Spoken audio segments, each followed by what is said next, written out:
Alright guys, so we have a Whirlpool washer here, and I'm just basically going over some codes. Nothing really for the video, just playing around, so I just included it. Washer did have some codes, nothing to do with the valve. Those were previously stored codes. So I just kind of wanted to just go over this. We're actually going to be changing the valve.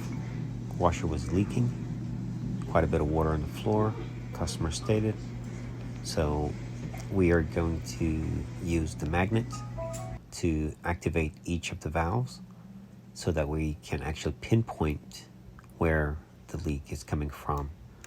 So pretty much just follow along and you will see where the leak is.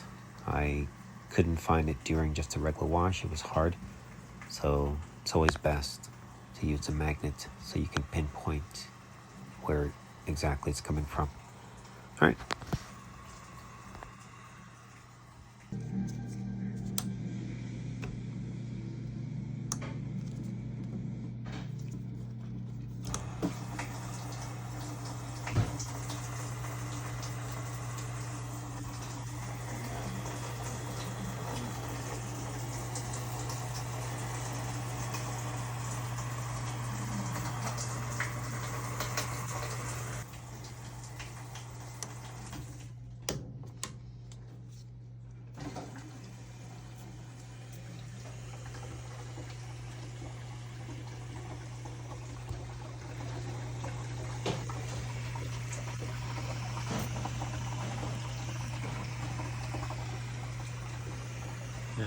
Found it.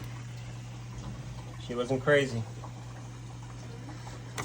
She wasn't crazy. So let's see the leak. Yeah.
All right, guys, we're pretty much wrapping up. So just double check, make sure you have all your connections in. Check your water supply, make sure there's no dripping. And then if you're able to activate each valve, that would be best, so you can actually make sure that you don't have any leaking coming from them. If not, just go ahead and just do your regular loads. Make sure you do a warm, because that's going to activate both of the valves at the same time, both hot and cold. All right, guys, thanks for watching. And don't forget to check out some of my videos over in Patreon.